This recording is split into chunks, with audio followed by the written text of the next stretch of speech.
Hello everyone, कैसे हैं आप सब लोग। हमारे न्यू चैप्टर का नाम क्या है? LLP, limited liability partnership. देखिए, पहले क्या सिस्टम होता था एलएलपी के आने से पहले। पार्टनरशिप हुआ करती थी जहां पार्टनर्स की लिबिलिटी क्या थी? अनलिमिटेड। पार्टनरशिप हुआ करती थी पार्टनरशिप एक्ट 1932 के तहत। पार्टनरशिप एक्ट 1932 के तहत जहां पे पार्टनरशिप में क्या था, पार्टनर्स की liability use to be unlimited. अब दिक्कत ये थी, जो लोग बिजनेस करते थे पार्टनरशिप में, उनकी दिक्कत ये थी यार, पार्टनर्स की लिबिलिटी क्या है? अनलिमिटेड। कल को लॉस हो गया, मान लो गलती साथ वाले पार्टनर की है, हम में लॉस बहुत ज़्यादा हो गया, तो दूसरा पार्टनर जो बेचारा, जिसका कोई खास, ठीक है, जिसका कोई फॉल्ट नहीं होता था, डिफॉल्ट नहीं होता था, ठीक है, उसके बिना फॉल्ट के कारण क्या है कि उसकी लिबिलिटी जो थी अनलिमिटेड थी। उसकी इवन के घर की जो एसेट्स हैं, प्राइवेट एस्टेट है, वो भी बेचनी पड़ती थी to repay the debt of firm. ठीक है ना। तो पहले सिस्टम ये था बेटा, आई रिपीट दिस पॉइंट, पहले सिस्टम ये था, पार्टनर्स की लिबिलिटी क्या थी? अनलिमिटेड। अनलिमिटेड लिबिलिटी होने के कारण क्या था, फर्म के डेट को पे करने के लिए पार्टनर्स को अपनी जो पर्सनल एसेट्स थी, प्राइवेट एस्टेट थी, वो भी सेल करनी पड़ती थी। ठीक है। अब ये दिक्कत जब देखी सरकार ने, काफ़ी लंबे से दिक्कत चल रही थी, तो सरकार को लगा भी एक ऐसा कॉन्सेप्ट लाना चाहिए ईज ऑफ डूइंग बिजनेस के लिए, भी ऐसा कॉन्सेप्ट लाना चाहिए कि जहाँ पार्टनर्स की लिबिलिटी क्या हो? लिमिटेड हो। तो उसके लिए क्या लाया गया? नया कॉन्सेप्ट लाया गया, एलएलपी एक्ट 2008 में एलएलपी का कॉन्सेप्ट लाया गया। लिमिटेड लिबिलिटी पार्टनरशिप में क्या है? पार्टनर्स की लिबिलिटी क्या है बेटा? लिमिटेड। पार्टनर्स की लिबिलिटी यहाँ पे क्या है? लिमिटेड। ठीक है, जितना उन्होंने कॉन्ट्रीब्यूशन अग्री कर रखा होता है उतनी लिबिलिटी है, उससे ज़्यादा उनकी कोई लिबिलिटी नहीं होती। ठीक है जी। ठीक है जी। तो चलिए, नेक्स्ट है इंट्रोडक्शन। ठीक है, इंट्रोडक्शन में क्या है कि कहते हैं कि एलएलपी जो है एक मिक्स्ड एंटिटी है, मिक्स बिजनेस एंटिटी है, जिसमें कुछ फीचर्स पार्टनरशिप वाले हैं, यानी मेजोरिटी फीचर्स जो है पार्टनरशिप वाले हैं, और कुछ फीचर्स क्या है? कंपनी वाले हैं, एक प्राइवेट कंपनी वाले। देखो, पार्टनरशिप में क्या होता था पहले? पार्टनरशिप में क्या था, आप रजिस्ट्रेशन करवाओ ना करवाओ आपकी मर्जी है। पार्टनरशिप में क्या था? रजिस्ट्रेशन करवाओ ना करवाओ आपकी मर्जी है। ठीक है, बट एलएलपी में क्या है कि आपको रजिस्ट्रेशन करवानी ही पड़ेगी। पार्टनरशिप में क्या है, आपको एलएलपी में क्या है? रजिस्ट्रेशन करवानी ही पड़ेगी। जैसे प्राइवेट कंपनी की रजिस्ट्रेशन, ठीक है, जैसे बेटा क्या है कि प्राइवेट कंपनी की रजिस्ट्रेशन किसके पास होती है? आरओसी के पास। आपको पता ही है कि प्राइवेट कंपनी की रजिस्ट्रेशन कहाँ होती है? कोई भी कंपनी है, प्राइवेट है, पब्लिक है, ओपीसी है, तो रजिस्ट्रेशन कहाँ होती है? सॉरी, आरओसी के पास। वैसे ही क्या है कि जो एलएलपी है, उसकी रजिस्ट्रेशन कहाँ होती है? आरओसी के पास। ये आपने दिमाग में रखना है। प्राइवेट कंपनी की रजिस्ट्रेशन कहाँ है? रजिस्ट्रार ऑफ कंपनीज के पास। तो एलएलपी की भी रजिस्ट्रेशन कहाँ है? रजिस्ट्रार ऑफ कंपनीज के पास ही होती है। जैसे प्राइवेट कंपनी है एक, ये क्या होती है? आपको पता है कि सेपरेट लीगल एंटिटी है। एक कंपनी जो होती है वो क्या होती है? एक सेपरेट लीगल एंटिटी है। सिमिलरली आर सिमिलरली क्या है कि एलएलपी भी क्या है? एक सेपरेट लीगल एंटिटी है। यानी कि जैसे कंपनी में होता है कि मेंबर्स अलग हैं, कंपनी अलग है, कंपनी अलग है, मेंबर्स अलग हैं, वैसे ही एलएलपी में क्या है कि एलएलपी अलग है और पार्टनर्स अलग है, पार्टनर्स अलग है, एलएलपी अलग है। मतलब जैसे कंपनी में है कि कंपनी के काम के लिए मेंबर्स, मेंबर्स के काम के लिए कंपनी लायबल नहीं होती, उसी प्रकार से क्या है कि एलएलपी में जो पार्टनर्स हैं वो एलएलपी के काम के लिए लायबल नहीं होते। ठीक है, मतलब उनकी जो लिबिलिटी है वो लिमिटेड होती है, उनकी जो लिबिलिटी है वो लिमिटेड होती है up to the agreed contribution. जो एलएलपी का in the ordinary course of business जो भी होता है उसके लिए उनकी लिबिलिटी है, but up to agreed contribution. ठीक है, तो वो पर्सनली लायबल नहीं है for the acts of the LLP. ठीक है, ऐसे ही जो पार्टनर्स के पर्सनल एक्ट्स हैं जो बिजनेस में नहीं किए गए, उसके लिए एलएलपी लायबल नहीं होती। ठीक है, जैसे कंपनी के फीचर्स होते हैं, आपको पता है, परपेचुअल सक्सेशन वाला, मेंबर्स आएंगे जाएंगे, कंपनी चलती रहेगी। वैसे ही क्या है एलएलपी में है, सॉरी, वैसे ही क्या एलएलपी में है कि पार्टनर्स आएंगे जाएंगे, एलएलपी चलती रहेगी। पार्टनर्स आ गया, कोई चला गया, रिटायर हो गया, डेथ हो गई, बट एलएलपी चलती रहती है। ठीक है, जैसे कंपनी में होता है कि हाँ भाई, कंपनी अपने नाम पे एसेट्स बाय कर सकती है, सेल कर सकती है, ठीक है, होल्ड कर सकती है। उसी प्रकार से एलएलपी भी क्या है बेटा, अपने नाम पे प्रॉपर्टी बाय कर सकती है, सेल कर सकती है, होल्ड कर सकती है। ठीक है, जैसे कंपनी में होता है कि कंपनी जो है can sue and be sued in its own name, similarly LLP भी क्या है कि can sue and be sued in its own name. मतलब काफ़ी सारे फीचर्स जो है कंपनी वाले होते हैं। ठीक है, एलएलपी में भी। अगर पार्टनरशिप के कंपेरेटिवली हम देखें, तो पार्टनरशिप में क्या था कि पार्टनरशिप में ये रहता है कि जो पार्टनर्स की लिबिलिटी है अनलिमिटेड है, यहाँ पे पार्टनर्स की लिबिलिटी क्या है? लिमिटेड है up to their agreed contribution. जितना एक पार्टनर कंट्रीब्यूशन अग्री करता है कि मेरी मैं लायबल इतना ही होऊंगा, तो उतनी की उसकी लिबिलिटी होती है बेटा, उसके ज़्यादा उसकी लिबिलिटी नहीं होती। और याद रखना कि पार्टनरशिप में क्या था, जो रजिस्ट्रेशन थी वो ऑप्शनल होती है। पार्टनरशिप में जो है पार्टनरशिप की रजिस्ट्रेशन ऑप्शनल होती है, बट एलएलपी जो है लिमिटेड लिबर्टी पार्टनरशिप जो है यहाँ रजिस्ट्रेशन मैंडेटरी है विद आरओसी। पार्टनरशिप में क्या होता था कि जो पार्टनर्स था, जो पार्टनरशिप फर्म है वो एक सेपरेट लीगल एंटिटी नहीं है, वो एक सेपरेट लीगल एंटिटी नहीं है। ठीक है, पार्टनर्स वहाँ पे क्या है, लायबल है, ठीक है, पर्सनल कैपेसिटी में भी, ठीक है, for the debts of the firm. But यहाँ पे एलएलपी क्या है, एक सेपरेट लीगल एंटिटी है। जो पार्टनर्स हैं, ठीक है, वो वहीं तक लायबल रहते हैं जिनका जितना उनका अग्रीड कॉन्ट्रीब्यूशन है। ठीक है, यहाँ पे एलएलपी अलग है, पार्टनर्स अलग है, पार्टनर्स अलग है, एलएलपी अलग है। ठीक है जी, चलिए बेटा इसको स्टेप बाय स्टेप चलते हैं। बहुत ईजी चैप्टर है ये, बहुत इजी है, कुछ एक प्रोसीजरल पार्ट है, बस वहाँ थोड़ा सा हमें आराम से पढ़ना पड़ेगा, अदरवाइज चैप्टर बहुत इजी है। चलिए, एलएलपी क्या है, एक मिक्स्ड बिजनेस एंटिटी है combining the features of A partnership firm and A private company. उसके पार्टनरशिप फर्म वाले, प्राइवेट कंपनी वाले फीचर्स हैं, ठीक है। बट फिर भी क्या है कि पार्टनरशिप एक्ट 1932 इस पे अप्लाई नहीं होता। ठीक है, इसके ऊपर जो एक्ट अप्लाई होता है वो क्या है, एलएलपी एक्ट 2008, आप इसको नोट कर लीजिए। ठीक है, एलएलपी एक्ट यानी लिमिटेड लिबर्टी पार्टनरशिप एक्ट 2008 इसके ऊपर एप्लीकेबल है। ठीक है, सॉरी, एलएलपी की क्या है, कहते हैं कि एक सेपरेट लीगल एंटिटी है, यानी इसका ऐसे आप याद कर लो फिर अच्छे से हो जाएगा कि एलएलपी क्या बेटा, एक बॉडी कॉर्पोरेट है। एलएलपी क्या है, एक बॉडी कॉर्पोरेट है। बॉडी कॉर्पोरेट होने के कारण ये क्या है, इसकी एक सेपरेट लीगल एंटिटी है, यानी एलएलपी अलग है और पार्टनर्स अलग है, पार्टनर्स अलग है, एलएलपी अलग है। इसकी एक परपेचुअल सक्सेशन है, पार्टनर्स आएंगे जाएंगे, एलएलपी चलती रहेगी। ठीक है, that means partners may come and go but the LLP continues for ever. It can hold property in its own name and sue and be sued in its own name. ठीक है, अपने नाम पे property hold कर सकती है, अपने नाम पे एक्वायर कर सकती है, अपने नाम पे सेल कर सकती है, लाइक ए कंपनी। अगला ध्यान से समझना, नंबर ऑफ पार्टनर्स। देखो पार्टनरशिप फर्म में क्या होता है, ठीक है, अब ध्यान से समझना, पार्टनरशिप फर्म में क्या होता है। ये हमारा चैप्टर नंबर 7 जो है नॉन कॉर्पोरेट एंटिटीज, वहाँ भी ये पॉइंट आता है। पार्टनरशिप फर्म में क्या है बेटा, जो एक पार्टनरशिप एक्ट 1932 के तहत जो पार्टनरशिप है, यहाँ मिनिमम पार्टनर्स कितने होते हैं। ठीक है, यहाँ लिख देता हूँ एक सेकेंड, मिनिमम पार्टनर्स कितने होते हैं, 2। और जो एलएलपी है अंडर एलएलपी एक्ट 2008, तो यहाँ मिनिमम पार्टनर्स कितने हैं, 2 है यहाँ भी। मैक्सिमम पार्टनर्स ध्यान से समझना, जो नॉर्मल पार्टनरशिप होती है अंडर पार्टनरशिप एक्ट 1932, जो पार्टनर्स की लिबिलिटी अनलिमिटेड है, वहाँ मैक्सिमम पार्टनर्स जो होते हैं बेटा कितने होते हैं, 50। ठीक है, एक्चुअली ये सेक्शन 464 है, वहाँ पे लिखा है कि मैक्सिमम पार्टनर्स कितने होंगे, as may be prescribed but not exceeding 100। इस समय जो प्रिस्क्राइब कर रखे हैं वो 50 कर रखे हैं। इस समय जो पार्टनर्स की संख्या मैक्सिमम कितनी हो सकती है, 50, 50 से ज़्यादा हो नहीं सकती। ठीक है, एलएलपी में कोई लिमिट नहीं है, अनलिमिटेड, यहाँ पे पार्टनर्स जितने मर्जी हो सकते हैं। और ये भी याद रखिएगा कि जो पार्टनर्स की संख्या बता रखी है 50, इसके बियॉन्ड चले जाते हैं तो कंपनी बनाइए। ठीक है, यहाँ पे याद रखिएगा पार्टनरशिप में अगर बियॉन्ड 50 हो जाते हैं, बियॉन्ड 50 हो जाते हैं, तो इसको बनाइए कंपनी, पार्टनरशिप को कन्वर्ट कीजिए कंपनी के तौर पे। ठीक है, otherwise it shall be called a illegal association. ठीक है, otherwise it shall be called illegal association. ठीक है, एक तरह की इलीगल एसोसिएशन मान लिया जाएगा इसे, ये गलत ढंग से इकट्ठा होकर बिजनेस चला रहे हैं, ये इंपॉर्टेंट है, याद रखना। ठीक है, तो एलएलपी में कम से कम पार्टनर्स कितने हैं, 2, मैक्सिमम कितने, कोई लिमिट नहीं है। पार्टनरशिप में नॉर्मल में क्या होता है, कम से कम 2, मैक्सिमम 50 है। कल को एमसीए बढ़ा सकती है रूल बना के। ठीक है, तो ये याद रखना कि ये जो 464 है ये कंपनीज एक्ट का है, और कंपनीज एक्ट 2013।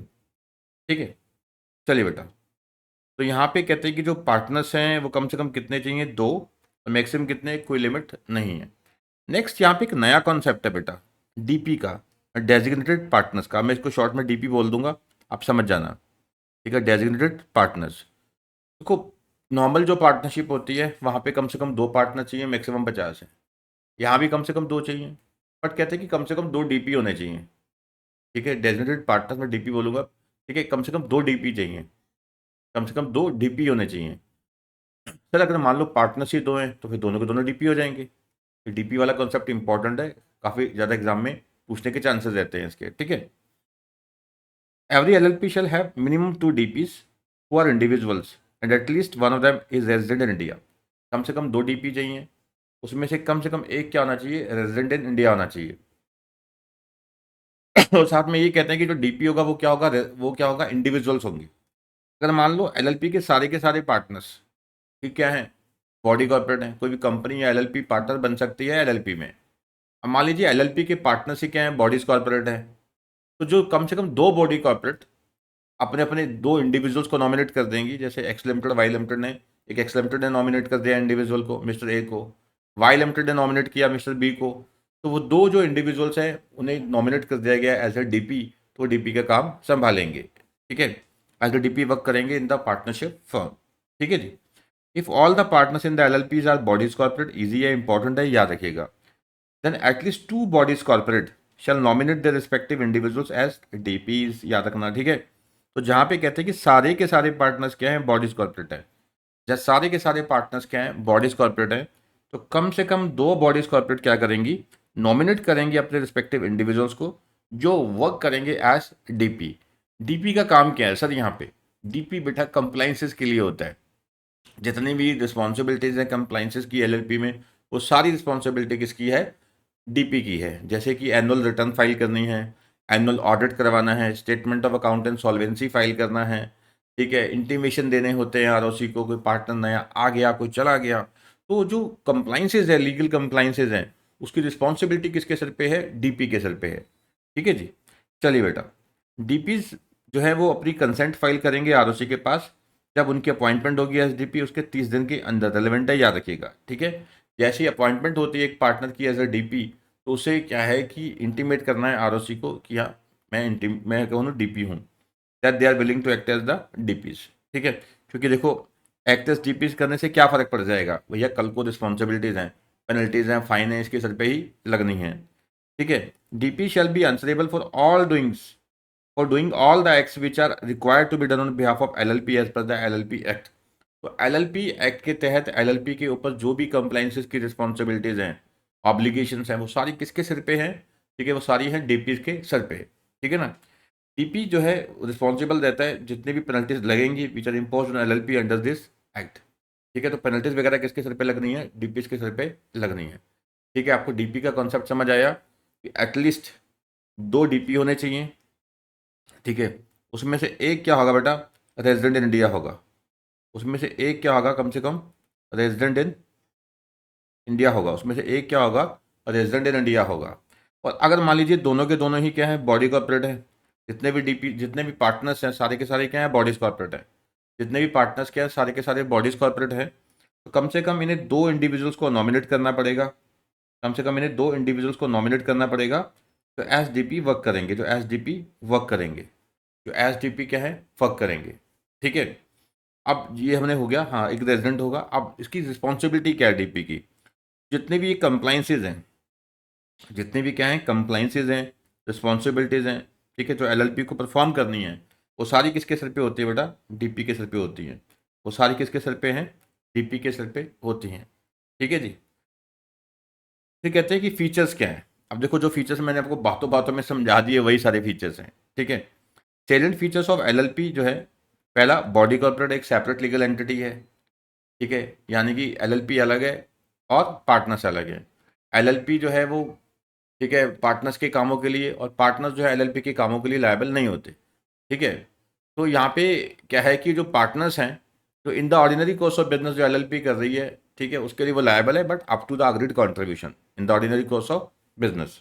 ठीक है, तो ये अलग है बिल्कुल। मिनिमम पार्टनर्स मैंने बता दिया, कम से कम 2 पार्टनर्स होंगे। ठीक है, मैक्सिमम की कोई लिमिट नहीं है, मकसद प्रॉफिट कमाना ही है। तो ये किसी नॉन प्रॉफिट पर्पज़ के लिए यानी चैरिटी के लिए नहीं बनाई जा सकती। एलएलपी चैरिटी के लिए फॉर्म नहीं किया जा सकता। ठीक है, चलिए, और 2 उसमें डीपी होंगे, ये बता दिया मैंने। ठीक है, 2 पार्टनर्स होंगे कम से कम, और मकसद क्या है इनका, लॉफुल बिजनेस करना है, प्रॉफिट कमाना है साथ में। ठीक है, अनलॉफुल बिजनेस के लिए तो खैर कोई बिजनेस होता ही नहीं, कोई काम होता ही नहीं है। अब प्रोप्राइटरशिप कंपनी कुछ भी है, what ever it be, unlawful तो सरकार जेल में डाल देगी आपको। ठीक है, तो इनकॉर्पोरेशन डॉक्यूमेंट है, उसको साइन करेंगे ये पार्टनर्स। फाइल होता है आरओसी के पास, रजिस्ट्रेशन आरओसी के पास है, पूरा प्रोसीजर अभी पढ़ना है। ठीक है, तो एलएलपी बनाएंगे। डीपीस की हमने बात की, कम से कम 2 पार्टनर्स होने चाहिए। ठीक है, और shall have also have at least 2 individuals as DP. इसमें से एक क्या होगा, रेजिडेंट इन इंडिया होगा, जो पढ़ा हमने। ड्यूटीज़ जो होती हैं, ऑब्लिगेशंस जो होती हैं, वो प्रोवाइडेड इन द लॉ, ये याद रखिएगा। ड्यूटीज़ और ऑब्लिगेशंस जो होती हैं वो एज पर द एग्रीमेंट होती है, एलएलपी एग्रीमेंट। ये इंपॉर्टेंट है, नोट कर लीजिए। जो भी ड्यूटीज़ हैं, ठीक है, जो भी ड्यूटीज़ हैं इनकी, पार्टनर्स की, बेशक वो डीपी हैं, वो लिखी होती है एलएलपी एग्रीमेंट में। अगर इनका कोई एलएलपी एग्रीमेंट में ऐसा कुछ नहीं लिखा, ड्यूटीज एंड ऑब्लिगेशन, तो एलएलपी एक्ट 2008 का एक शेड्यूल 1 है, उसके अकॉर्डिंग इनकी ड्यूटीज एंड ऑब्लिगेशन तय की जाएंगी। आई repeat this point, important point है। फिर क्या कहते हैं कि पार्टनर्स की जो ड्यूटीज़ हैं, ऑब्लिगेशंस हैं, राइट्स हैं, वो डिटरमाइन होती हैं एज पर एलएलपी एग्रीमेंट। अगर एलएलपी एग्रीमेंट में ये बात नहीं की गई कि क्या ड्यूटीज़ है, क्या ऑब्लिगेशन है, क्या राइट्स है पार्टनर्स के, तो फिर याद रखना कि जो इनके राइट्स ऑब्लिगेशंस हैं वो डिसाइड होता है बेटा शेड्यूल 1 के अकॉर्डिंग, शेड्यूल 1 के अकॉर्डिंग, ठीक है। फिर कह रहे हैं mutual rights and duties of partners, जो हम बात कर रहे हैं, mutual rights and duties of partners क्या है, जो भी एल और ऑफ एलएलपी, इंटर से, यानी आपस में पार्टनर्स के rights and obligation, and those of LLP and its partners shall be governed by an agreement between the partners subject to provisions of the legislation. भाई पार्टनरशिप का कोई agreement ऐसा ना हो जाए कि जो एक्ट के अगेंस्ट ही हो जाए, जो एलएलपी एक्ट के अगेंस्ट चला जाए। और ये भी याद रखना है कि जहाँ पे, मैं बार बार बोल रहा हूँ, इंपॉर्टेंट है, लिख लो, ठीक है, जहाँ पे एलएलपी एग्रीमेंट में mutual rights and duties determine नहीं हुई या कोई रह गई, तो वो कैसे होंगी, एज पर शेड्यूल 1 डिटरमाइन होंगे, एज पर शेड्यूल 1, ठीक है ना।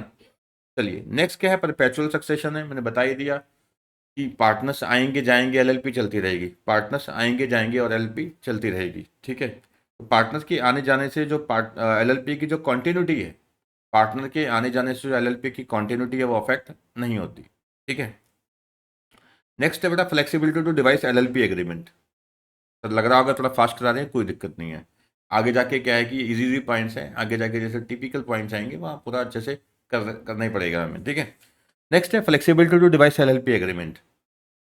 अब देखिए यहाँ पे जो एलएलपी का एग्रीमेंट है, ठीक है, यहाँ पे क्या है कि एलएलपी का जो एग्रीमेंट है वो पार्टनर्स जैसे चाहें डिवाइस कर सकते हैं एज पर their need.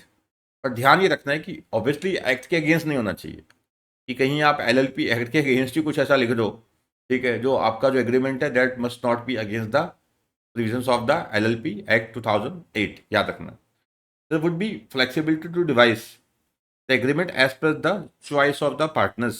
In the absence of any such agreement, जो म्यूचुअल राइट्स एंड ड्यूटीज हैं वो गवर्नड होते हैं by the provisions of the legislation. मैं बार बार बोल रहा हूँ कि अगर एग्रीमेंट में नहीं डिसाइड हुआ mutual rights and obligation between the partners क्या होंगी, तो डिसाइड होती हैं as per schedule 1 of the LLP act 2008, याद रखिएगा। नेक्स्ट बड़ा इंपॉर्टेंट है, जो बार बार बोल रहा हूँ मैं स्टार्टिंग से ही, लिबिलिटी ऑफ पार्टनर्स। बेटा एलएलपी का कॉन्सेप्ट आया ही क्यों था, लिबिलिटी के चक्कर में तो आया था, ठीक है, कि पार्टनर्स की लिबिलिटी क्या चाहिए, लिमिटेड। उसी कॉन्सेप्ट के चक्कर में तो आया था ये, लिमिटेड लिबिलिटी के चक्कर में। तो यहाँ पार्टनर्स की लिबिलिटी लिमिटेड है up to the agreed contribution, जितना उन्होंने कॉन्ट्रीब्यूशन अग्री कर रखा है। लेट अस सपोज मैं पार्टनर हूँ, तो मैंने अग्री कर रखा है 5 लाख रुपया कि मैं लायबल रहूंगा कितने तक, केवल 5 लाख तक। तो मेरी लिबिलिटी 5 लाख से ऊपर नहीं होगी। तो मेरी लिबिलिटी क्या बेटा, 5 लाख से ऊपर नहीं होनी चाहिए, ठीक है। The LLP will be a legal entity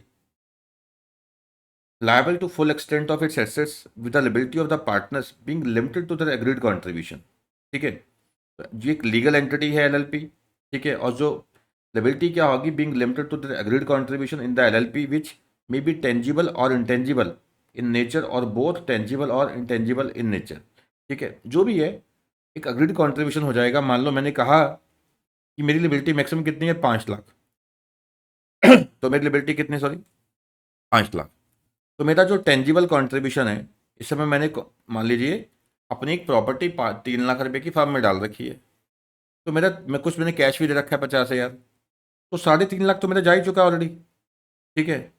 या मेरे जो कॉपीराइट्स हैं, मेरे पास कोई पेटेंट्स हैं, कॉपीराइट्स हैं, ट्रेडमार्क्स हैं, उसकी वैल्यू है 1.5 लाख रुपया, तो 5 लाख तो मेरा ऑलरेडी जा चुका है। तो मेरी और कोई लिबिलिटी नहीं रह जाती। तो 5 लाख तो मेरा ऑलरेडी जा चुका है, तो मेरी कोई और लिबिलिटी नहीं रह जाती। तो कंट्रीब्यूशन जो है टेंजिबल हो सकता है, इंटेंजिबल हो सकता है, किसी भी रूप में हो सकता है, बट जो पार्टनर्स की मैक्सिमम लिबिलिटी होगी वो कितनी होगी, up to the agreed contribution, ठीक है जी। मैं थोड़ा से 10 सेकंड का ब्रेक लेके पानी पी लेता हूँ, ये गला बैठ रहा है। चलिए बेटा, सॉरी, बिल्कुल ठीक है। आई होप कि आपको समझ आ रहा होगा। नेक्स्ट है power of CG of investigation. तो सेंट्रल गवर्नमेंट को पावर दी गई है कि जहाँ पे लगता है कि जो एलएलपी है उसकी वर्किंग, ठीक है, प्रॉपर नहीं है, ठीक है, जो वर्किंग है वो सही नहीं है जिस प्रकार से होनी चाहिए, लगता है कि यहाँ भी कुछ फ्रॉडलेंट एक्टिविटी हो रही है, ठीक है, कुछ ऐसा गलत काम हो रहा है, तो सेंट्रल गवर्नमेंट के पास पावर है कि वो इंस्पेक्टर अपॉइंट करके इन्वेस्टिगेशन कंडक्ट करवा सकती है। ठीक है, CG shall have powers to investigate the affairs of the LLP if required by the appointment of competent inspector for the purpose. ठीक है, सॉरी। नेक्स्ट, पहली बात हो चुकी है कि पार्टनरशिप एक्ट 1932 अलग है, वो अप्लाई होता है नॉर्मल पार्टनरशिप्स पे। ये एलएलपी एक्ट अप्लाई होता है एलएलपी एक्ट एलएलपी के ऊपर है, ठीक है। तो पार्टनरशिप एक्ट 1932 इस पे अप्लाई नहीं होगा, एलएलपी अप्लाई नहीं होगा, याद रखिएगा, simple. Indian partnership act 1932 shall not be applicable to LLPs. Other entities may convert themselves to LLP, जैसे कि प्रोप्राइटरशिप है, ठीक है, अपना पार्टनरशिप है नॉर्मल, ठीक है, प्राइवेट कंपनी है, इवन कि अनलिस्टेड पब्लिक कंपनी। जो लिस्टेड पब्लिक कंपनी वो नहीं कन्वर्ट हो सकती, लिस्टेड पब्लिक कंपनी है तो पहले वो अनलिस्ट होगी तब फिर कन्वर्ट हो सकती है एलएलपी में, ये नोट कर लीजिए। ठीक है, प्रोप्राइटरशिप है, ठीक है, या पार्टनरशिप है, या प्राइवेट कंपनी है, या अनलिस्टेड पब्लिक कंपनी है, तो ये कन्वर्ट हो सकते हैं सब एलएलपी में, as per the provisions of LLP act 2008, simple. Indian partnership act 1932 जो है अप्लाई नहीं होता एलएलपी के ऊपर। अदर जो एंटिटीज हैं वो कन्वर्ट हो सकती हैं एलएलपी में in accordance with the provisions of the legislation. Powers to frame rules, बिल्कुल सीजी के पास पावर है, सीजी जैसे कंपनियों में एमसीए के पास है, तो यहाँ भी एमसीए के पास पावर है, ठीक है। रूल्स फ्रेम करने की पावर किसके पास है? एमसीए के पास है, ठीक है।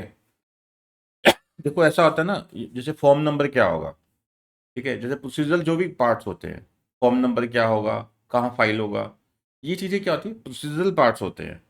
तो प्रोसीजरल पार्ट्स की जो पावर है वो दे दी जाती है किसी वो डेलीगेट कर दी जाती है किसी अथॉरिटी को, सबॉर्डिनेट अथॉरिटी को। तो एलएलपी एक्ट किसने लाया बेटा? एलएलपी एक्ट लाया पार्लियामेंट ने। पार्लियामेंट ने क्या लाया? LLP act. पार्लियामेंट लेके आई एलएलपी एक्ट 2008।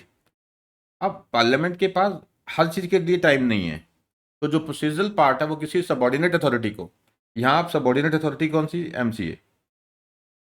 एमसीए को इन्होंने पावर दे दी रूल्स फ्रेम करने की, ठीक है। तो एक्ट लेजिस्लेट किया पार्लियामेंट ने, रूल्स को लेजिस्लेट करने की पावर दे दी किसको? एमसीए को। एमसीए को बोलते क्या है यहाँ पे? सबॉर्डिनेट अथॉरिटी, ये बोलेंगे सबॉर्डिनेट अथॉरिटी, ठीक है। और ये जो रूल्स होते हैं इसे क्या बोलते हैं हम? डेलीगेटेड लेजिस्लेशन, बोलते क्या हम? डेलीगेटेड लेजिस्लेशन, ठीक है। ये हम पढ़ते होते हैं जेआईजीएल में, ये वर्डिंग आती है जेआईजीएल में, डेलीगेटेड लेजिस्लेशन, ठीक है ना। चलिए बेटा, ये आपको सब क्लियर हो गया? ठीक है, फिर रिपीट कर देते हैं फटाफट, इसमें डिस्टर्बेंस हुई है due to cough, sorry for that. LLP पहली बात तो क्या है, एक बॉडी कॉर्पोरेट, एक सेपरेट लीगल एंटिटी है। मिनिमम पार्टनर्स कितने हैं? 2 हैं, मैक्सिमम की कोई लिमिट नहीं है, ठीक है। कम से कम डीपी कितने होने चाहिए? 2 होने चाहिए, एक रेजिडेंट इंडिया होना चाहिए, और सारे के सारे पार्टनर्स अगर बॉडी कॉर्पोरेट हैं तो 2 क्या है, अपने अपने 2 नॉमिनी बनाएंगे, ठीक है। कुल मिला के 2 नॉमिनीज होंगे, इंडिविजुअल्स जो क्या है कि एज ए डीपी वर्क करेंगे। डीपी की क्या होती है? रिस्पॉन्सिबिलिटीज होती हैं, एलएलपी के जो भी कंप्लाइंसेज हैं किसके सर पे होती हैं? डीपी के सर पे होती है। म्यूचुअल राइट्स एंड ड्यूटीज जो है पार्टनर्स के वो डिटरमाइन होते हैं as per the LLP agreement. अगर एलएलपी एग्रीमेंट के द्वारा कुछ ऐसा कुछ मिस कर गया या लिखा नहीं उन्होंने कि mutual rights and duties among the partners क्या होंगे, तो फिर एलएलपी एक्ट 2008 के अकॉर्डिंग वो तय होते हैं शेड्यूल 1 के अकॉर्डिंग। परपेचुअल सक्सेशन में क्या है कि जो पार्टनर्स हैं आते जाते रहेंगे बट एलएलपी चलती रहेगी। अब पार्टनर्स के हाथ में फ्लेक्सिबिलिटी होती है कि किस प्रकार से वो एलएलपी के एग्रीमेंट को डिवाइस करना चाहते हैं, ठीक है। एलएलपी एग्रीमेंट किस प्रकार से डिवाइस करना चाहते हैं, ये फ्लेक्सिबिलिटी है, पर ध्यान ही रखना है कि लेजिस्लेशन के अगेंस्ट ना चले जाएं वो। पार्टनर्स की जो लिबिलिटी है वो लिमिटेड है up to the agreed contribution, ठीक है। और सीजी के पास पावर है जहाँ पे लगता है कि कोई फ्रॉडलेंट एक्टिविटी हो रही है, ठीक है, जो पार्टनर्स हैं वो ढंग से काम नहीं कर रहे, तो उस केस में क्या है कि जो सीजी है, सेंट्रल गवर्नमेंट है, वो इन्वेस्टिगेशन ऑर्डर कर सकती है, ठीक है। नॉन एप्लीकेबिलिटी की बात जब आई तो पार्टनरशिप एक्ट 1932 एलएलपी के ऊपर अप्लाई नहीं होता, और एमसीए के पास पावर है रूल्स फ्रेम करने की। सीजी मतलब यहाँ पे एमसीए है, मिनिस्ट्री ऑफ कॉर्पोरेट अफेयर्स। चलिए बेटा, ये हो गया हमारा क्लियर। नेक्स्ट है, ये काफ़ी बातें हमने पहले ही कर ली कि एलएलपी एंड पार्टनरशिप में क्या फ़र्क है। एलएलपी पता ही है आपको, ठीक है। ये गवर्नड है under the limited liability partnership act 2008। आपने पूरा लिखना एग्जाम में, एलएलपी नहीं लिखना, लिमिटेड लिबिलिटी पार्टनरशिप, ठीक है। एक बार तो पूरा लिखना, उसके बाद बेशक फिर आप एब्रिविएशन में लिख दो। एलएलपी एक्ट 2008 के अंडर ये आती है। पार्टनरशिप जो है इंडियन पार्टनरशिप एक्ट 1932 के अंडर कवर्ड है। अब बना कौन सकता है? दो पार्टनर्स कम से कम चाहिए, ठीक है। एलएलपी में क्या है, दो पार्टनर्स कम से कम चाहिए जो इनकॉर्पोरेशन डॉक्यूमेंट को सब्सक्राइब करेंगे, जो फाइल किया जाएगा आरओसी के पास, ठीक है। एनी टू और मोर पर्सन में स्टार्ट है LLP by subscribing their names to incorporation document which is to be filed with the ROC. और दूसरी बात क्या है कि यहाँ भी दो या दो से पार्टनर्स हैं, कम से कम दो पार्टनर चाहिए जो पार्टनरशिप स्टार्ट कर सकते हैं। यहाँ पे याद रखिएगा, रजिस्ट्रेशन मैंडेटरी नहीं है, रजिस्ट्रेशन करवाना मैंडेटरी नहीं है पार्टनरशिप में। एलएलपी तो रजिस्टर्स में ही कब आती है, only after incorporation. But partnership में क्या है कि आप रजिस्ट्रेशन करवाइए ना करवाइए, आपकी मर्जी है, ठीक है।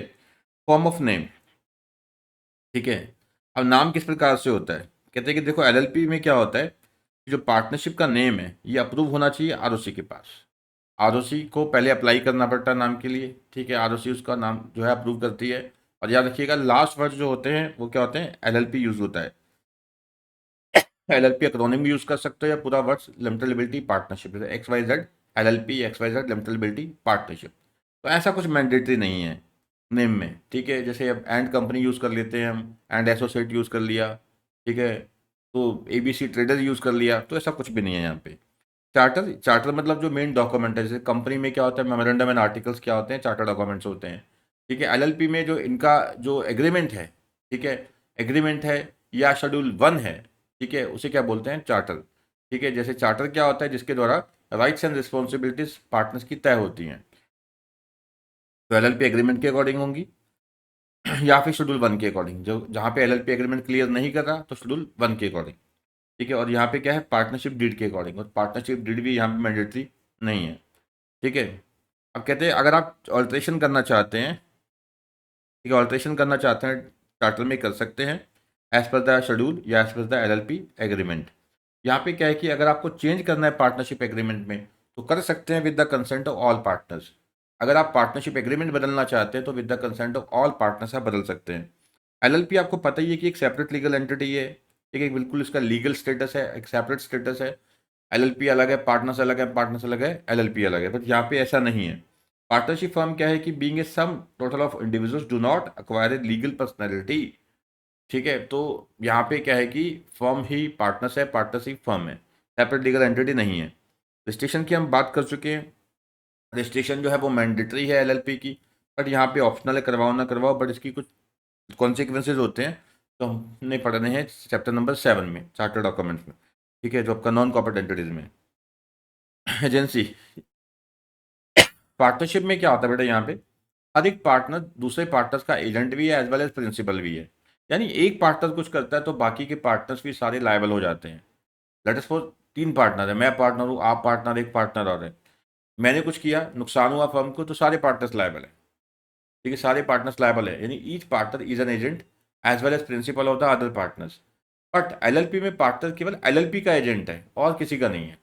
यानी एक पार्टनर दूसरे पार्टनर के लिए लायबल नहीं है, ठीक, कैसे कह सकते हैं। तो यहाँ पे कहते हैं कि पार्टनर ना ही एजेंट है ना ही प्रिंसिपल है दूसरे पार्टनर्स का, बट यहाँ पे हर एक पार्टनर एजेंट भी है एज वेल एज प्रिंसिपल भी है अदर पार्टनर्स का। यानी एक पार्टनर कुछ करेगा दूसरे पार्टनर लायबल हो जाते हैं। लिबिलिटी का हमने बात की, एलएलपी में लिबिलिटी क्या है, up to the agreed contribution. जितना पार्टनर्स ने कॉन्ट्रीब्यूशन अग्री कर रखा है उतनी की उसकी लिबिलिटी है, उसकी ज़्यादा लिबिलिटी नहीं है।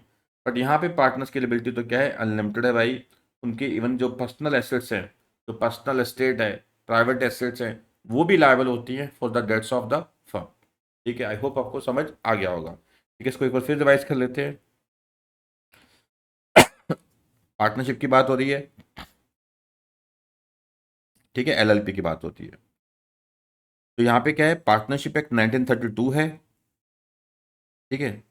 यहाँ पे क्या है, एलएलपी एक्ट 2008 है। यहाँ पे रजिस्ट्रेशन क्या है बेटा, ऑप्शनल है, ठीक है। यहाँ पे क्या है आपको पता है, मैंडेटरी है। यहाँ तो रजिस्टर्स में ही कब आती है, ओनली आफ्टर रजिस्ट्रेशन, ठीक है। यहाँ पे पार्टनर्स की लिबिलिटी क्या है, अनलिमिटेड है।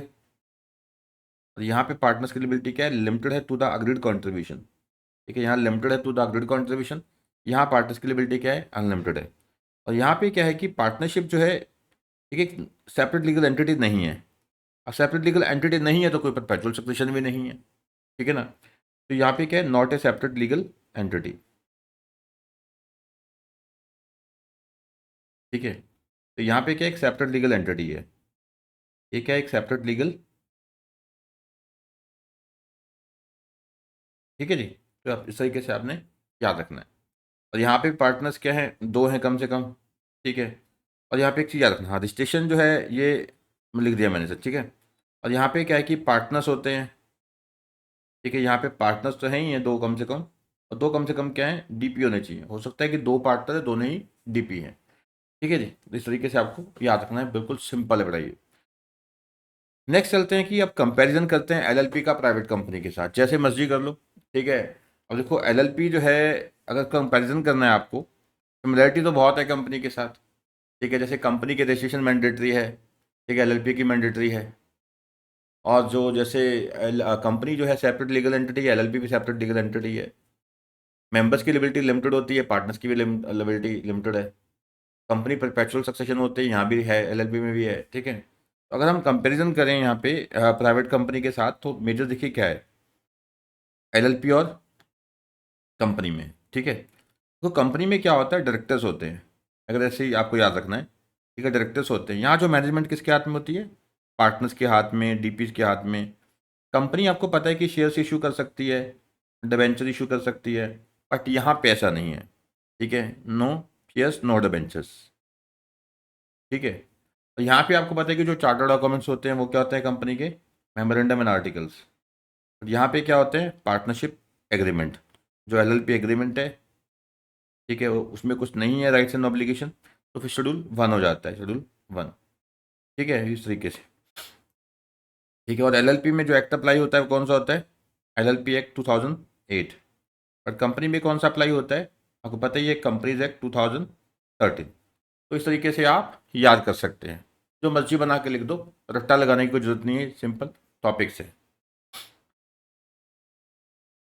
ठीक है। लिमिटेड लिबिलिटी है, ये सिमिलरिटी बता दी अब, ठीक है। सिमिलरिटी में क्या आ गया भी, यहाँ भी जैसे कंपनी की रजिस्ट्रेशन मैंडेटरी है, एलएलपी की मैंडेटरी है, ठीक है। कंपनी सेपरेट लीगल एंटिटी है, एलएलपी सेपरेट लीगल एंटिटी है। Internal flexibility, the company law requires a formal board structure and decision making eight validly constitute meetings, passing of resolution and maintenance of minutes of meetings, ठीक है। देखो अब company में क्या होता है कि आपने क्या है कि फॉर्मल स्ट्रक्चर होना चाहिए, बोर्ड होना चाहिए, बोर्ड ऑफ डायरेक्टर्स, उनकी मीटिंग्स होंगी, बीएम की मेंबर्स की अलग मीटिंग होंगी, जीएम। तो जो भी कहीं जगह बीआर होता है, कहीं ओआर होते हैं, कहीं एसआर होते हैं। बीआर आपको पता है कि बोर्ड की मीटिंग में होते हैं, ओआर एसआर मेंबर्स की मीटिंग में होते हैं। मिनट्स मेंटेन करने होते हैं मीटिंग के, यानी कि जो मीटिंग्स हुई हैं उनकी मिनट्स मेंटेन करना है, रिकॉर्ड मेंटेन करना है, ठीक है। बट यहाँ पे क्या कहते हैं, प्राइवेसी होती है, ठीक है। प्राइवेट कंपनी की जो प्राइवेसी है वो क्या एक सिमिलर टू एलएलपी है, ठीक है। जैसे अ, ठीक है, जैसे क्या हो गया, जैसे इनका जैसे कंपनी लिस्टेड है, कंपनी जैसे लिस्टेड है, उनका बहुत डिस्क्लोजर होता है। तो प्राइवेट कंपनी के इतना ज़्यादा डिस्क्लोजर नहीं रहता, ठीक है। तो प्राइवेसी सिमिलर टू एलएलपी रहती है इनकी भी। रिक्वायरमेंट ऑफ एलएलपी एग्रीमेंट, तो यहाँ मैंने बताया कि चार्टर डॉक्यूमेंट्स क्या है, मेमोरेंडम एंड आर्टिकल्स हैं, उधर क्या है, एलएलपी एग्रीमेंट है, सेपरेट एग्रीमेंट है, ठीक है। लीगल अनसर्टेनिटी, प्राइवेट कंपनीज जो हैं चलती रहती हैं इन एग्जिस्टेंस क्योंकि परपेचुअल सक्सेशन है, and being tried and tested vehicles of business entities, there is no legal uncertainty which is not true in the case of LLP। LLP का पता नहीं लगता यूजुअली, दो पार्टनर से एक मर गया, ठीक है, बंद कर दी, ठीक है। तो ऐसा रहता है उसमें। बट बेटर ये रहेगा कि जो ये पॉइंट्स लिखे हैं इसके कंपेरेटिवली जो मैंने समझाया आपको इजी वे में, तो आप जो टेबुलर फॉर्म में है ये ज़्यादा अच्छे से याद कर सकते हैं अगर आपको कंपैरिजन पूछा जाता है, ठीक है ना। The LLP structure seems most suited for partnership concerns by professionals, ठीक है। अब कहते हैं कि ये जैसे पॉइंट है, एक अच्छा पॉइंट है कि ज़्यादातर सूटेबिलिटी कहाँ रहती है, जैसे कि सीए वगैरह होते हैं, सीए हैं, कंपनी सेक्रेटरीज हैं, कॉस्ट अकाउंटेंट्स हैं, एडवोकेट्स हैं, ये आजकल ज़्यादा एलएलपी बनाने लग गए हैं। क्यों, क्योंकि पार्टनर्स की जो लिबिलिटी है वो लिमिटेड रहे। The LLP structure seems most suited for the partnership concern set up by professional such as company secretaries in practice and others, by offering them the benefits of limited liability on one hand and the flexibility in internal management that is similar to partnership on the other hand। देखो partnership में क्या है, LLP में क्या है कि partners अपने हिसाब से तय कर सकते हैं पार्टनर्स की राइट्स क्या होंगे, ऑब्लिगेशंस क्या होंगे, लिबिलिटीज़ क्या होंगी। ठीक है, और दूसरी तरफ से क्या है कि जो उनकी लिबिलिटी भी क्या रहती है, लिमिटेड रहती है। पार्टनर्स अपनी लिबिलिटी क्या रख सकते हैं बेटा, लिमिटेड रख सकते हैं, और बिजनेस अपने हिसाब से चलाएंगे, फ्लेक्सिबिलिटी उनके हाथ में होगी, तो ये बढ़िया है। Venture capitalist might also be attracted. देखो, वेंचर कैपिटलिस्ट जो होते हैं, जो रिस्क की इन्वेस्टमेंट करते हैं, नई नई जो एंटिटीज है उसमें इन्वेस्टमेंट करते हैं, तो वो भी अट्रैक्ट होते हैं इन चीज़ों से एलएलपी में, क्योंकि उनको पता है कि चलो लिबिलिटी भी क्या है, या लिमिटेड है। ठीक है, लिबिलिटी लिमिटेड है, और क्या है कि एलएलपी एक सेपरेट लीगल एंटिटी है। ठीक है, बट एक चीज़ याद रखना कि एक जो नुकसान है एलएलपी का, ये फॉरेन कैपिटल अट्रैक्ट नहीं कर सकते, कंपनी कर सकती है। जैसे फॉरेन बैंक से लोन लेना हो गया, फॉरेन पोर्टफोलियो इन्वेस्टर्स हैं वो इन्वेस्ट करें यहाँ पे इंडिया में, तो वो एलएलपी में अलाउड नहीं है। यानी एक्सटर्नल कमर्शियल बोरिंग्स जो होती हैं, ईसीबी, एक्सटर्नल कमर्शियल बोरिंग्स, वो कंपनी को तो अलाउड है, पर वो एलएलपी को अलाउड नहीं है, ये ध्यान रखना। एग्जाम में क्वेश्चन आया हुआ है एक बार कि एक इंडियन कंपनी है, इंडियन एलएलपी है, वो फॉरेन बैंक से लोन लेना चाहती है, तो आपको याद रखना है कि नहीं ले सकती। ठीक है, फॉरेन बैंक से लोन नहीं ले सकती इंडियन एलएलपी। ठीक है, ना ही कोई फॉरेन पोर्टफोलियो इन्वेस्टर्स हैं, ठीक है, वो इंडिया में पैसा लगा सकते हैं एलएलपी में, तो ये इंपॉर्टेंट पॉइंट है, याद रखना। ठीक है, venture capitalist might also be attracted to the LLP structure owing to the ability of partners to participate in the management without the risk of losing limited liability. The absence of capital maintenance rules and the likely advantageous tax positions. The laws of USA, UK, Singapore and Australia permit formation of LLP. तो कहते हैं कि देखो, एक तो liability जो है limited है, जिस कारण से क्या है कि जो इन्वेस्टर्स हैं, लोकल इन्वेस्टर्स हैं, वो भी पैसा लगाना पसंद करते हैं। ठीक है, लिबिलिटी लिमिटेड रहती है। ठीक है, और क्या है कि एक बिजनेस स्ट्रक्चर बढ़िया होता है, इंटरनल मैनेजमेंट अपने तरीके से फॉर्म कर सकते हैं as per the LLP agreement. ठीक है, और इवन के यहाँ पे कोई कैपिटल का कोई सिस्टम नहीं है कि कितनी कैपिटल रखनी है, जितनी मर्जी अपने हिसाब से कैपिटल वो रख सकते हैं, कोई दिक्कत ही नहीं है। ठीक है, वो चीज़ है। नेक्स्ट है एडवांटेज क्या है एलएलपी के, ये सारे बना रखे हैं। ठीक है, तो सिंपल फॉर्म में हम याद रखते हैं, इजी टू फॉर्म, बनाना आसान है। ठीक है, जैसे एक पार्टनरशिप फर्म बनाते हैं तो वहाँ पे तो चलो है ही कुछ नहीं, रजिस्ट्रेशन ऑप्शनल है, बट उसके नुकसान भी हैं। ठीक है, एलएलपी जो है रजिस्ट्रेशन मैंडेटरी है। ठीक है, बट ये क्या है कि बनानी आसान है, एक सिंपल एलएलपी एग्रीमेंट बनाओ, हम पढ़ेंगे आगे जाके प्रोसीजर क्या है। तो आरओसी के पास रजिस्ट्रेशन हम इसकी करवा सकते हैं बड़े इजीली। ठीक है, तो इजी प्रोसेस है बनाने की, it is less complicated and time consuming unlike the process of formation of A company. Company में जैसे मेमोरेंडम ड्राफ्ट कर, आर्टिकल्स ड्राफ्ट कर, तो यहाँ पे इतना कुछ नहीं है। ठीक है, इतना ज़्यादा नहीं है यहाँ पे। लिमिटेड लिबिलिटी ऑफ पार्टनर्स, जैसे आप देखो मेमोरेंडम है, आर्टिकल्स है, फिर भी टेक्निकल टर्म्स है। एलएलपी एग्रीमेंट एक नॉन टेक्निकल टर्म है, इजीली समझ आ जाती है आम बंदे को भी। एलएलपी कंपेरेटिवली बनाना आसान है। ठीक है, देखो बाकी प्रोसीजर तो ऑलमोस्ट सेम ही रहता है कि आरओसी के पास डॉक्यूमेंट तो जमा करवाने एमसी के साइड पे। लिबिलिटी जो है वो लिमिटेड है, ये इंपॉर्टेंट फीचर है। ठीक है, हम बार बार बात कर रहे हैं इसके ऊपर, लिबिलिटी लिमिटेड है। ठीक है, यानी कि वो उनकी जो पर्सनल जो एसेट्स हैं, प्राइवेट एस्टेट है, that is not liable for the debts of the LLP. ठीक है, चलिए, कोई भी पार्टनर जो है वो पर्सनली लायबल नहीं रहता।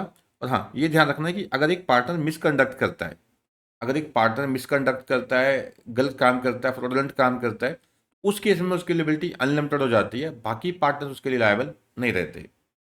परपेचुअल सक्सेशन, वही बात आ गई कि पार्टनर्स आएंगे जाएंगे। ठीक है, पार्टनर्स की जो डेथ है, रिटायरमेंट है, इंसॉल्वेंसी है, वो पार्टनरशिप की कंटिन्यूटी को अफेक्ट नहीं करती। ठीक है, अगर एलएलपी बंद करनी है तो as per the provisions of LLP act ही बंद होगी, अदरवाइज चलती रहेगी। मैनेजमेंट जो है वो किसके कंट्रोल में रहती है, पार्टनर्स के कंट्रोल में। ठीक है, पार्टनर्स के कंट्रोल में रहती है मैनेजमेंट, उनके जो राइट्स हैं, ऑब्लिगेशन हैं, as per the LLP agreement होते हैं। एग्रीमेंट नहीं है तो एज पर शेड्यूल 1। ठीक है, LLP has partners who own and manage the business. This is different from a private limited company whose directors may be different from shareholders. ठीक है, private company में तो क्या रहता है कि शेयर होल्डर्स अलग है, मैनेजमेंट अलग है, और प्राइवेट कंपनी में यूजली जो मेंबर्स होते हैं वही क्या होते हैं, शेयर होल्डर्स। जो शेयर होल्डर्स होते हैं वही क्या होते हैं, डायरेक्टर बने होते हैं प्राइवेट कंपनी में। पब्लिक में रहता है कि यहाँ पे पैसा किसका लगा है, चला कौन रहा है। बट पार्टनरशिप में तो जिनका पैसा वही चला रहे होते हैं। ठीक है, पार्टनर्स का पैसा पार्टनर चला रहे होते हैं। इजी ट्रांसफरेबिलिटी ऑफ ओनरशिप, यहाँ पे कहते हैं कि देखो कोई पार्टनर ज्वाइन करना चाहता है या छोड़ना चाहता है, कर सकता है as per the LLP agreement. It is easy to admit as a partner and to leave the firm or to easily transfer the ownership to others. ठीक है, as per the LLP agreement आप partners को नए को admit कर सकते हो। As per the LLP agreement ये आप क्या है कि किसी पार्टनर को निकलना है तो वो निकल भी सकता है, अपना शेयर किसी को ट्रांसफर भी कर सकता है। ये याद रखिएगा, ये भी एक सिलेबस में पूछा गया है क्वेश्चन एक बार ओल्डर सिलेबस में। ठीक है, distributed profits not taxable in the hands of profit. तो एक चीज़ याद रखिएगा, जैसे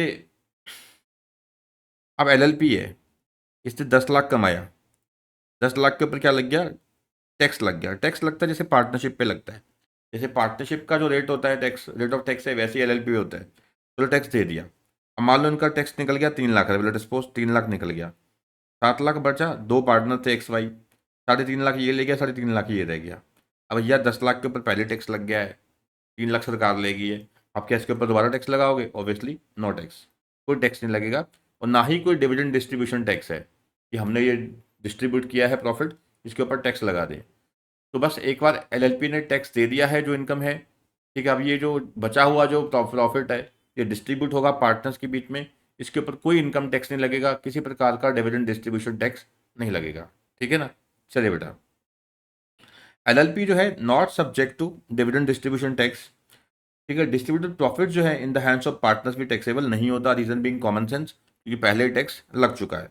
ठीक है, जैसे डिविडेंड भी यही होता है, जैसे प्रॉफिट पे कंपनी टैक्स दे चुकी होती है, अब डिविडेंड जब इनके हैंड शेयर होल्डर्स के हैंड्स में आता है डिविडेंड, तो वो भी टैक्सेबल नहीं होता, रीजन बीइंग ऑलरेडी टैक्स लग चुका है उसके ऊपर। पर income tax purpose LLP is treated on par with the partnership firm. ठीक है, जैसे एक नॉर्मल पार्टनरशिप जो फर्म है, पार्टनरशिप एक्ट 1932 के तहत उसके ऊपर टैक्स लगता है, सिमिलरली एलएलपी के ऊपर सेम रेट ऑफ टैक्स लगता है। नो कंपलसरी ऑडिट रिक्वायर्ड, ये पढ़ेंगे भैया, ऑडिट कंपलसरी है, बट हाँ अगर अग्रीड कॉन्ट्रीब्यूशन 25 लाख से ऊपर हो, टर्नओवर 40 लाख से ऊपर हो तो होता है ये। ठीक है, every business has to appoint an auditor for checking the internal management of company and its accounts. Accounts audit करने के लिए क्या है, ऑडिट मैंडेटरी है, बट केस क्या है, जहाँ अग्रीड जो कॉन्ट्रीब्यूशन है पार्टनर्स का 25 लाख क्रॉस कर जाए एंड टर्नओवर 40 लाख क्रॉस कर जाए।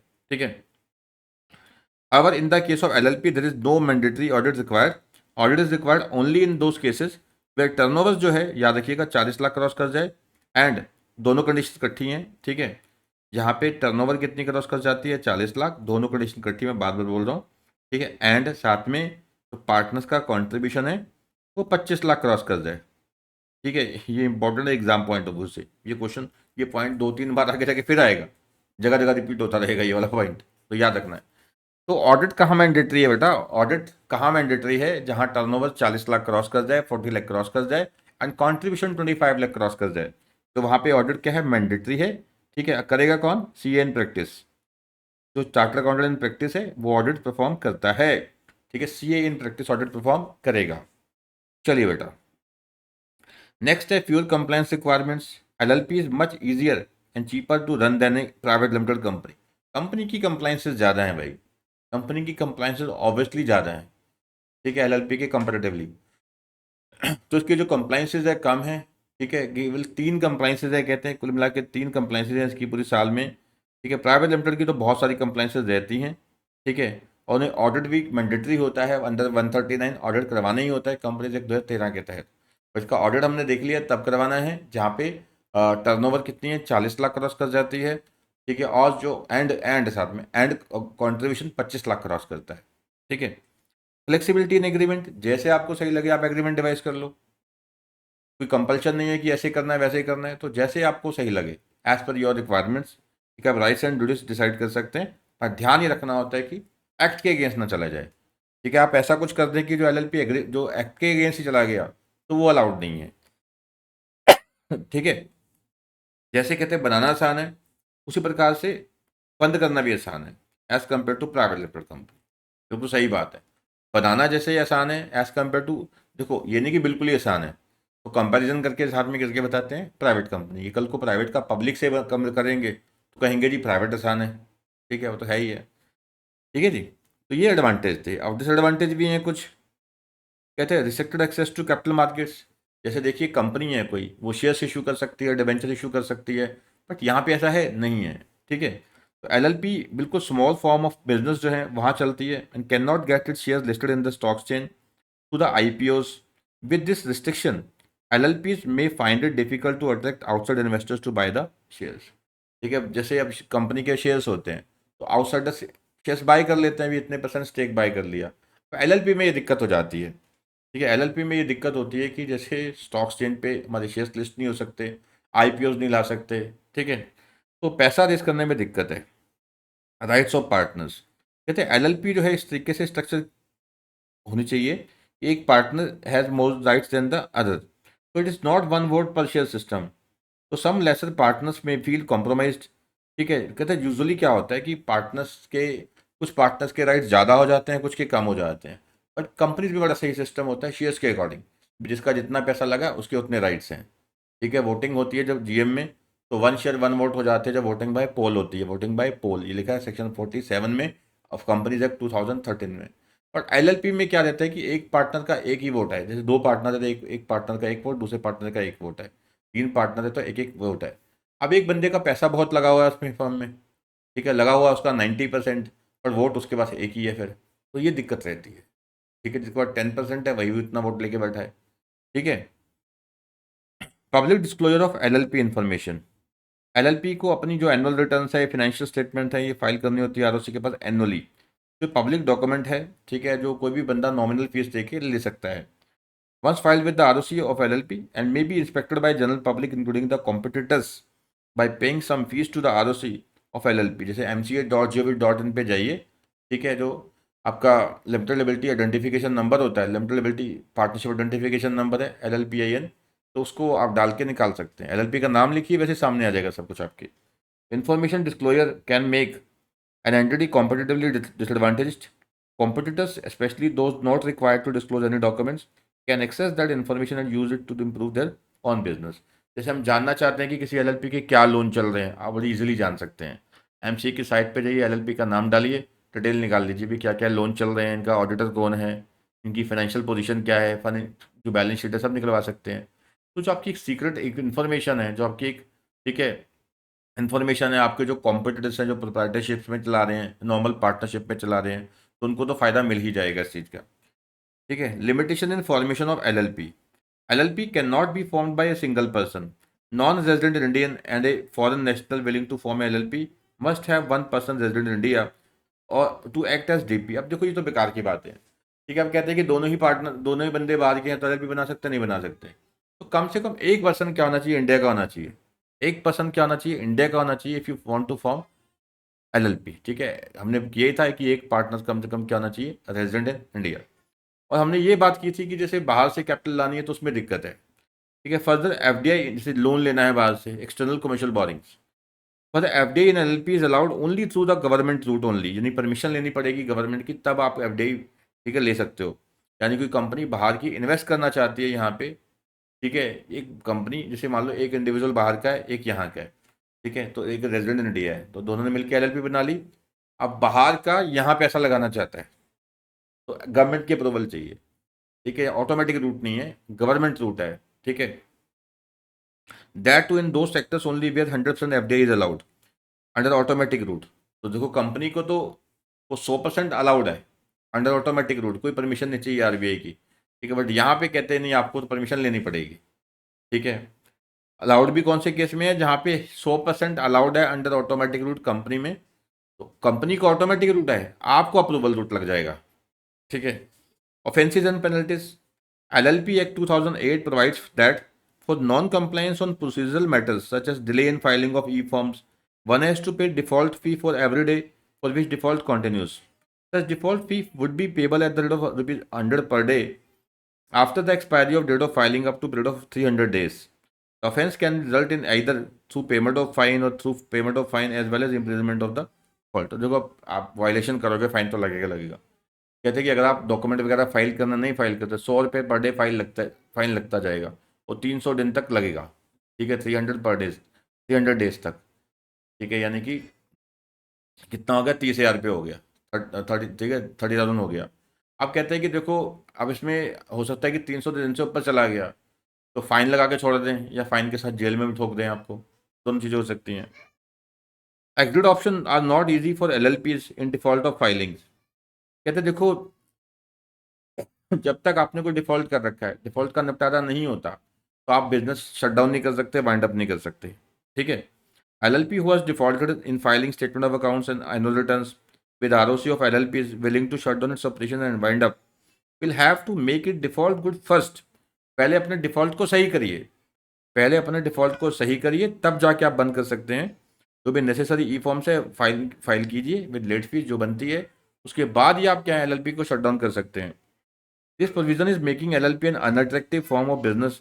तो डिफॉल्ट करना ही क्यों है, वाई टू मेक डिफॉल्ट। तो कहते हैं कि आगे जवाब क्या आता है कि जहाँ पे जो लोग इग्नोरेंट हैं अबाउट कंप्लाइंसेस, ठीक है, उनको पता नहीं लगता। अब भैया आप एक प्रकार का बिजनेस करोगे, कंप्लाइंसेस का तो पता होना चाहिए। ठीक है, ये कहते हैं ना, ignorance of law is not an excuse. ये बड़ा इंपॉर्टेंट है जो मैं कह रहा था बार बार। एक जो LLP है अगर बाहर से ECB रेस करना चाहती है, एक्सटर्नल कमर्शियल बोरिंग्स रेस करना चाहती है, नहीं कर सकती। ठीक है, बाहर से अगर फॉरेन पार्टनर से लोन लेना चाहती है, FII फॉरेन इंस्टीट्यूशनल इन्वेस्टर्स पैसा लगाना चाहते हैं, फॉरेन बैंक से लोन लेना है या फाइनेंशियल इंस्टीट्यूशन हैं लोकेटेड आउटसाइड इंडिया, उनसे लोन नहीं ले सकती। ठीक है ना। तो इस क्लास में अभी इतना ही कर रहे हैं, मतलब गला सेट कर रहे हैं, फिर नेक्स्ट क्लास स्टार्ट करते हैं, नेक्स्ट करेंगे, हम वीडियो बनाएंगे। ठीक है। तो LLP के बारे में समझा, LLP का डिफरेंस क्या है पार्टनरशिप के कंपेरेटिवली, LLP का डिफरेंस क्या है प्राइवेट लिमिटेड कंपनी की कंपेरेटिवली, LLP के एडवांटेज क्या है, डिसएडवांटेज क्या है। अभी बेटा इस पार्ट में हमने केवल बेसिक समझे हैं कि पार्टनर्स कितने होने चाहिए, DPs की रिक्वायरमेंट समझी है। अगला पार्ट बड़ा इंपॉर्टेंट है। अब जो आगे चलने वाला पार्ट है वो सारा क्या है, प्रोसीजरल पार्ट है, इंपॉर्टेंट एग्जाम पॉइंट ऑफ वाला पार्ट है वो सारा, जो नेक्स्ट पार्ट से हम डिस्कस करेंगे। तो आई होप कि नेक्स्ट 2 क्लासेस में ये हमारा चैप्टर कवर होना चाहिए। ठीक है बेटा, तो इस क्लास को यहीं वाइंड अप करते हैं, मिलते हैं अगली क्लास में। थैंक यू बेटा।